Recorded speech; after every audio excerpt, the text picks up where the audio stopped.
The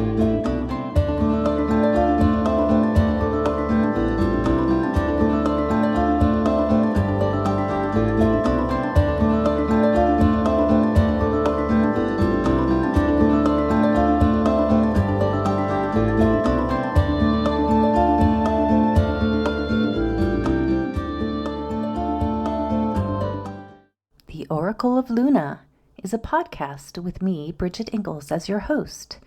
Here we have conversations with real live, present-day goddesses who are actively and courageously doing their magical work in the world. Each episode is a bewitching journey with relevant discussions on topics such as Wiccan pagan spirituality, writing, culture, magical practices, art, ritual, and the craft in its many forms. Welcome to another episode of the Oracle of Luna podcast. I'm Bridget Engels, your host, and today I'm thrilled to chat with Gina Martin. Gina is an author, ritualist, teacher, and healer.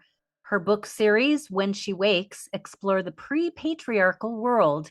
Gina is the founding high priestess of Triple Spiral of Duna Shida, and she's also written Womanchanting, a sacred songbook for rituals and celebrations.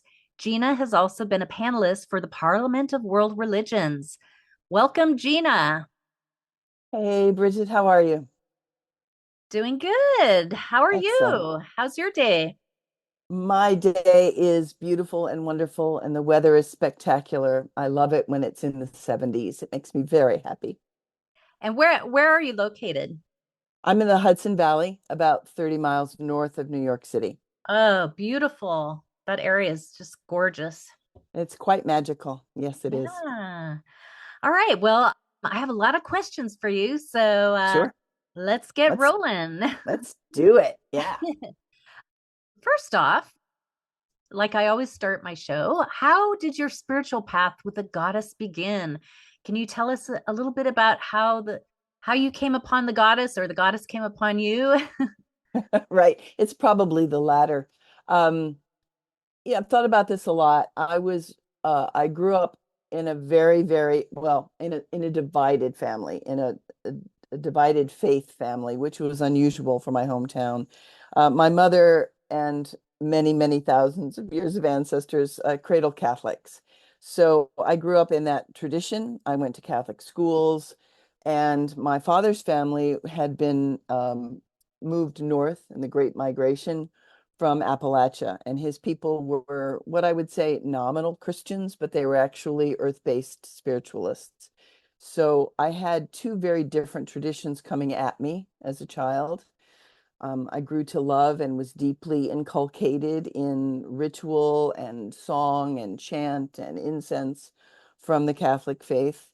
Also, Catholicism sets you up really well to be a polytheist, Yeah. and to be accessible to the goddess. You know, Mary and the Magdalene and all the female saints were always very attractive to me, much more so than the male forms of the divine.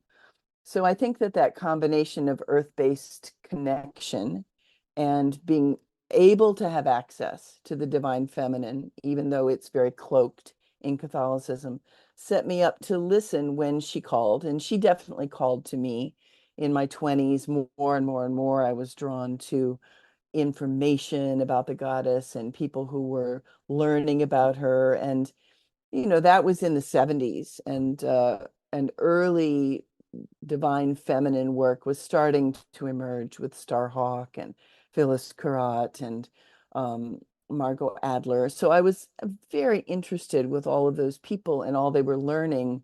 It felt very open and accessible to me. It was easy to walk into that faith tradition. So I think that when the goddess called, she made the most sense to me out of anything that I'd ever been in connection with. And then I was just her girl. I've just been her girl ever since. Did you go to college somewhere or study women's studies or I did. I did take women's studies when I was in college. I was a political science major and did some studying in feminism. And remember, this was like the early 70s. So wow. feminism. This was slightly around the time that Roe v. Wade was passed. So Yeah. feminism was just getting its feet underneath it in terms of finding some real traction. It was certainly something that inspired me, radical feminism of the time, and just the notion that why would any divine being create half of its humankind less than the other half? It just never made any sense to me. And logically and emotionally, it never connected. And so the goddess, when she spoke to me, that made total sense. Yeah. That time period in history has so much going on. It was a vortex of political, social, cultural change. And that's where the goddess spirituality, feminist goddess spiritual movement really started to come up, right? I mean, that Yeah, was, it's very much where it took off because, when you have that kind of, as you put it so beautifully, that vortex of confluences of yeah. political change and social change and radical racial shifting and gender shifting, when those vortexes hit, there's cracks, and through the cracks, I think the ancient wisdom can flow through. It certainly was a great fomenting time for divine feminine spirituality and people like Carol Priest and all the women who were coming up through that period who were so instrumental in creating a body of work for the rest of us to feed off of. We owe so much to those foremothers who spoke early and loud. Yes. Yes, we do. So how did you become an author and connect with uh the wordsmith in you in stories? Well, yeah, it's interesting. I came to it very late. I have been a priestess, a ritualist for over 25 years now. And so in Mm. the sculpting of ritual, I would frequently design journeys or meditations. I was a teacher for 30 years. I would design meditations and things for my students. So I've always been a storyteller. I always created and wrote songs. You spoke about Womanchanting, our songbook, and I would write specific chants for specific rituals or ceremonies that we were having. But I never thought of myself as an author. And then one day, I would say it's the goddess gave me the synopsis of my first novel. It's like she downloaded the synopsis into my brain and I knew what the story was, and I was completely hooked and intrigued. And the story is that 13 women all around the planet receive the same vision on the same night, and they see the coming cataclysm that will be the patriarchy. And they all travel together to be able to together make a work of magic that will hold and treasure goddess wisdoms and bury them and protect them until it's safe for them to arise again. So I got this notion and I sat on it. Bridget, I sat on it for 5 years. I would tell my friends, I'm going to write this book. I'm going to write this book. I'm going to write this book and blah, blah, blah. Until I finally got around to doing it. And once I started, I haven't stopped writing since. It's sort of like somebody turned the spigot on and it's just been pouring out. And it feels like the goddess was saying, what did you wait so long for? I have so many stories you need to tell. So I've been very busy ever since. So I've been reading The Sisters of the Solstice Moon, which is brilliant, and I just Thank you. love it. I'm almost finished with it, but it really takes you away. It takes you to the matriarchy. It takes you to a time where the divine feminine was the queen, and all these women are in service to some kind of divine feminine force. Can you talk about your other books in this series?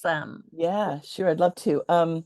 As you said, Sisters of the Solstice Moon is the fleshing out of that original synopsis that I received from the goddess. And it ends with that I won't spoil it for you, but it does end with that big piece of magical work.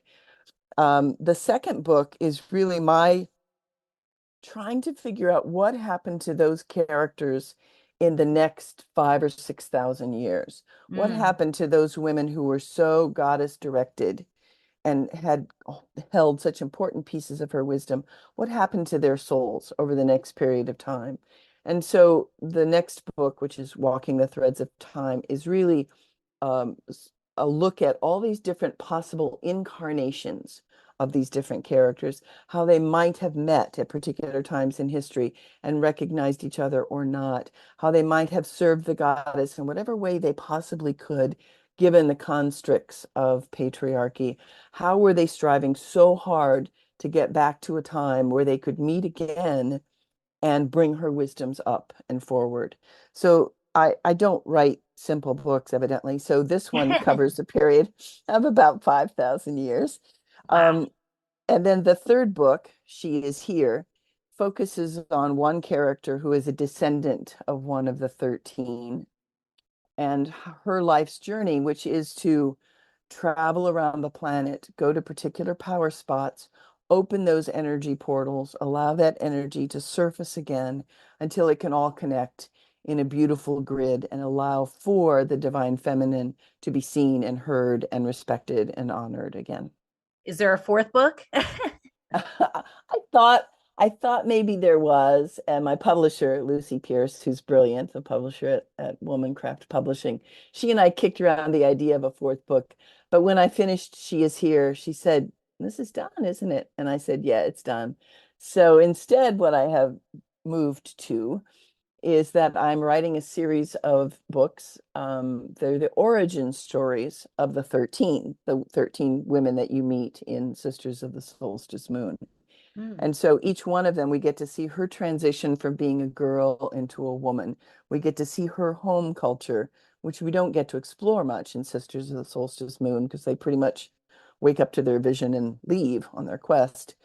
But in these books, they really live in their home cultures. And it gives me this beautiful opportunity to explore different ways that the goddess might have been seen, respected, honored, worshipped in different places on the planet, pre-patriarchy places, and how each one of those places would see a woman's role and how that would be honored, how each girl meets her own challenges in becoming a woman to grow into the woman that she needs to be for her ultimate test.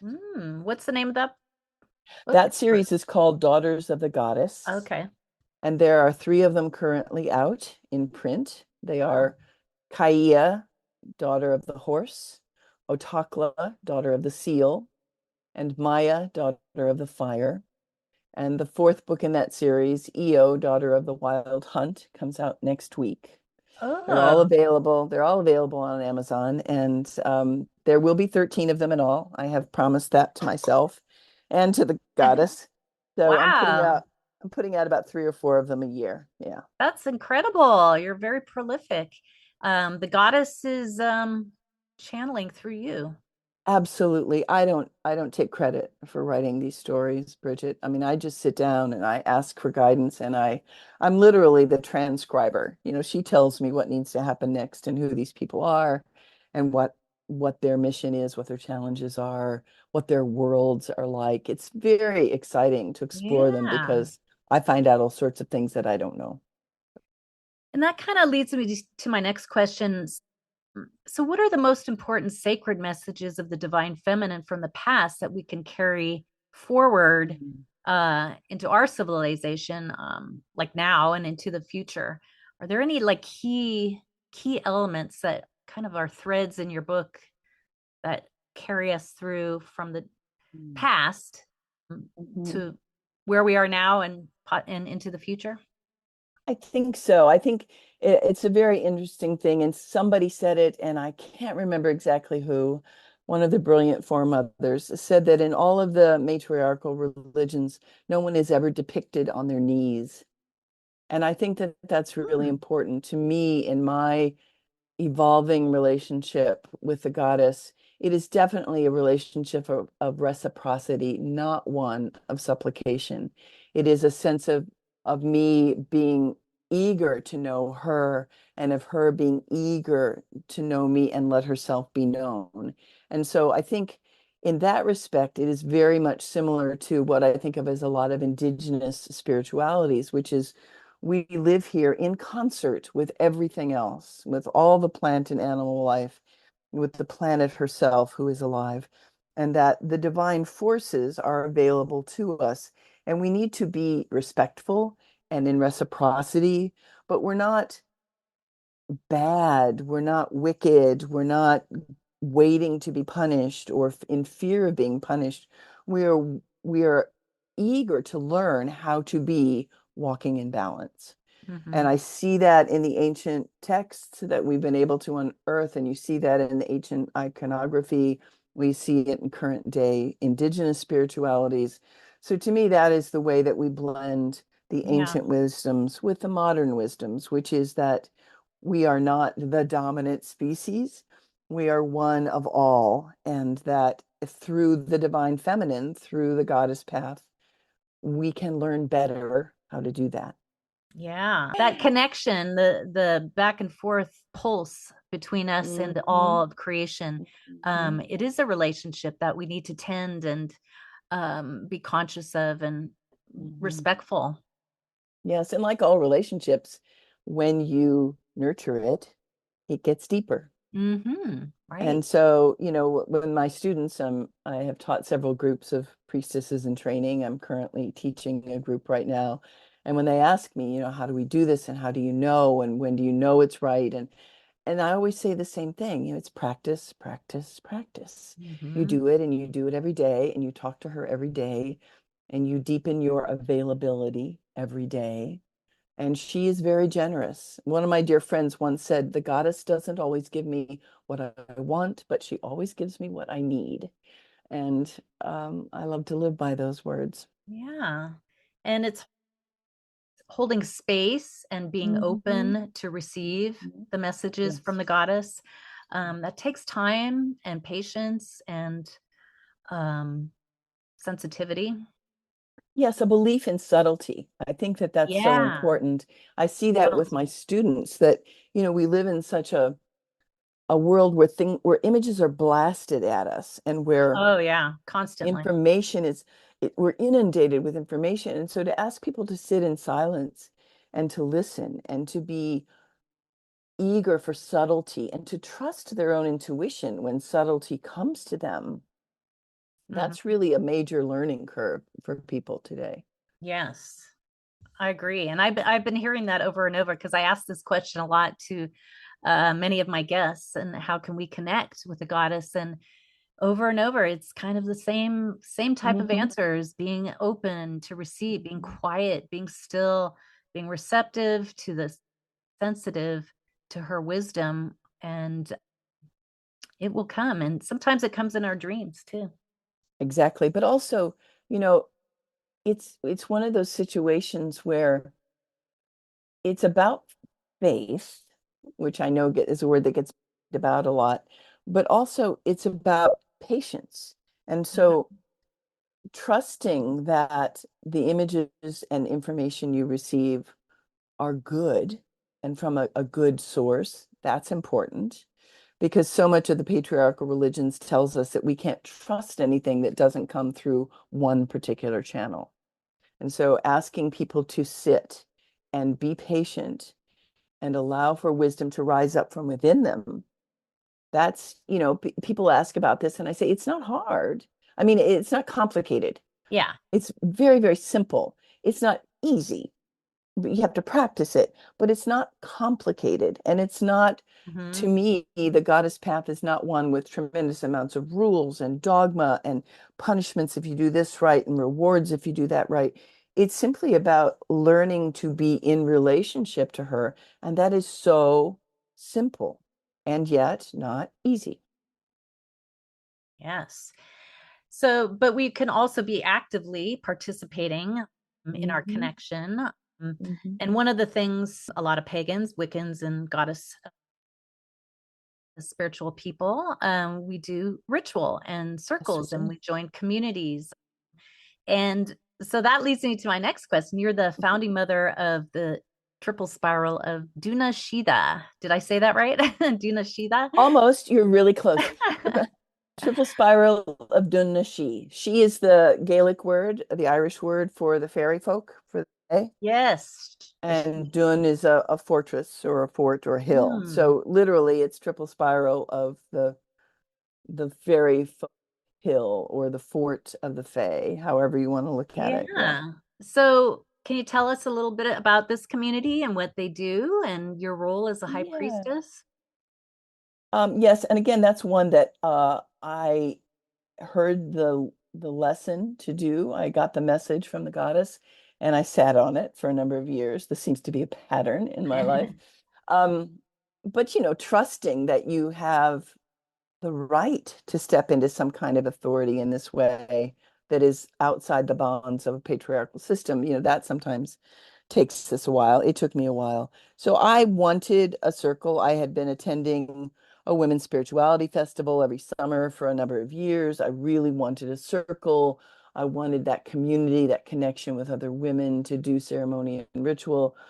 And it didn't quite happen. And then one of my teachers said, Gina, if you want to do it, you have to be the one that does it. I went, okay, I'll start it, but I'll only run it for 1 year. That was my deal, right? And then that summer, my husband and I found this land and this house, and because I had been saying, if you want me to do this, you have to find me the spot. I have to have some privacy. We have to be able to meet with safety. And we found this land, which is perfect. So I went, oh, okay, all right, all right. So you've given me the tools to do this. So now I need to do this. So it will be 25 years that we had our first year. So we're Wow. having a big anniversary. And we started meeting. We meet every moon. We've met every moon for the past 25 years. Rain or shine. The only time that we stay inside is if there's lightning or if it's below 13 degrees. Other than that, we are out there. We are all weather pagans. Um, and over those years as a community, we learned a lot. We would speak to the goddess. We would see how it felt. We would try to repeat that. We would, because ritual is about repetition and the Yeah. expectation that people will be able to move into that altered state. So as a community, we learned together. We discovered things together. We came up with a form for our ritual that feels authentic and not too dogmatic, but gives people a sense of expectation of what's going to come next. We've done that over the last few years. About 15 years ago, I got the message that we needed to get legal. I didn't know why, but I got that message. So we went through the process to become a 501c3 registered congregation. Um, and then a few years later, the people who owned the property across the street wanted to put up a huge cell tower, which would have Mm. loomed over our ritual space. And I was able to go to my local planning board and say, we are a nationally recognized 501c3 congregation. And if you build this, it ruins our church. And that was the thing that stopped it. So Good again, for you. the goddess gave me the tools I needed to be able to do what I needed to do. In most Wiccan traditions and in many pagan traditions, one becomes a high priestess when someone from your own circle goes off and starts their circle, their sister circle. And Yeah. that's happened now 3 different times for me with women from my circle moving to different places in different countries and starting their own circles. So I sort of got the title of high priestess without looking for it, certainly, and sort of stepped into it sideways and went, "This is who I am." I guess I have to do this role as a I ritualist know, facilitator planner. Yes. right? I guess this is who I am, whether I set out Yeah. to be that or not. Yeah, absolutely. Well, congratulations. That's a really long standing time. And to do that consistently is really, really an achievement and a milestone. So congratulations.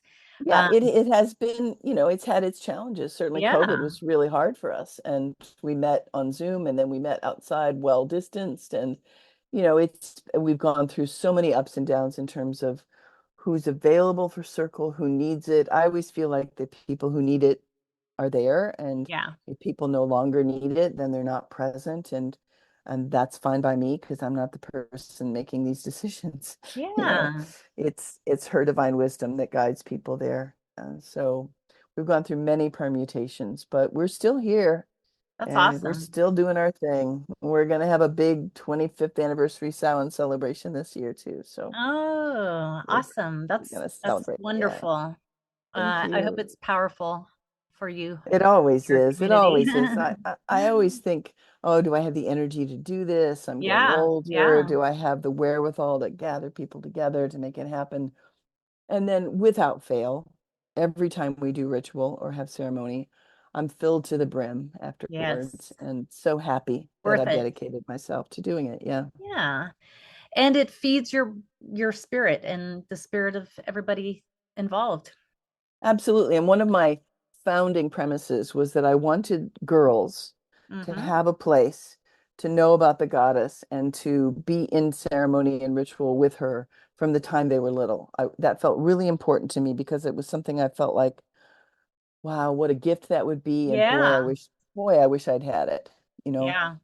And so at this point, since we've been going for 25 years, we have a number of young women who grew up in this tradition, and we have young men who have grown up in this tradition coming to Samhains and Beltanes, because Ah. that's when we open the circles to all genders.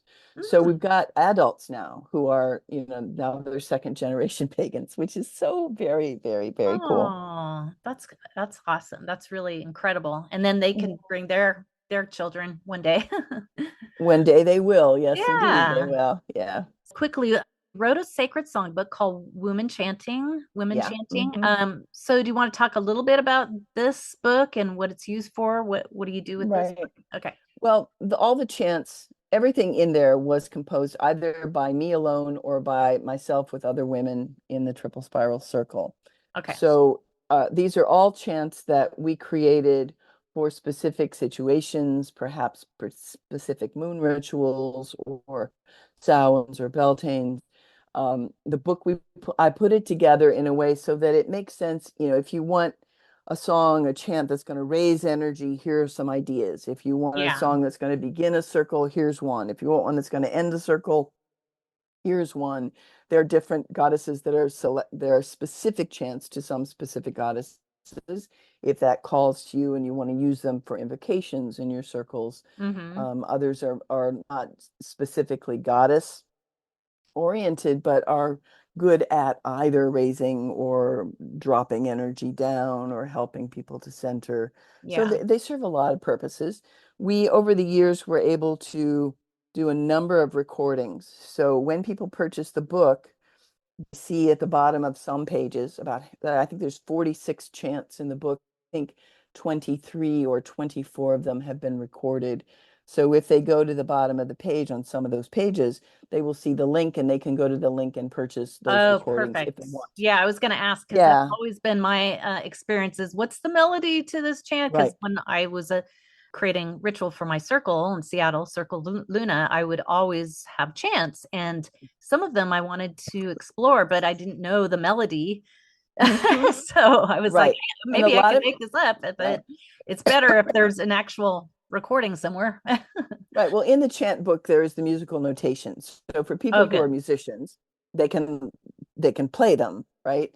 Yeah. But a lot of people don't read music. And so we have these Yeah. recordings for about half the chants, which gives people a notion of how they might be used, what the tempo might be, and how they might be used to raise energy or call in a Yeah. goddess or whatever. And we did not do a specific CD because at the time we put that out was at the time when CDs were dying. Yeah. And Sure. several of my recording gurus said to me, don't make CDs, nobody will buy them. It's only going to be It's true. downloadable material. And I didn't want to have the additional cost to download all of them into the book itself because Yeah. some people don't want them. They just want the music. Yeah. So they have the option. They can see the music and they can choose the chants they want to download. And it's a very tiny extra charge to download those recordings if they choose to. Okay. Okay. Beautiful. Lastly, do you have a website, blog, or social media where people can learn more about you and your books? Yes, it's Gina Martin author, all one word, .com. Okay. And there's the shop page for it tells about the different books and different things about me. The newest book will be going up on there, as I said, next week, but I don't do specific orders myself. Everything comes Okay. through the Evil Empire through Amazon. Yeah. Right. Right. Yeah. Everything.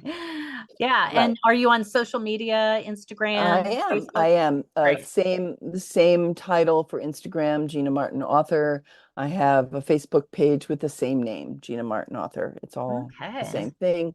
So different things of different. What I love to do on Instagram and on Facebook is share the posts of other brilliant women I know doing amazing things. So I will share posts of people I know who are musicians and teachers and authors, artists, so that other people Great. get to see all these amazing women doing things. Excellent.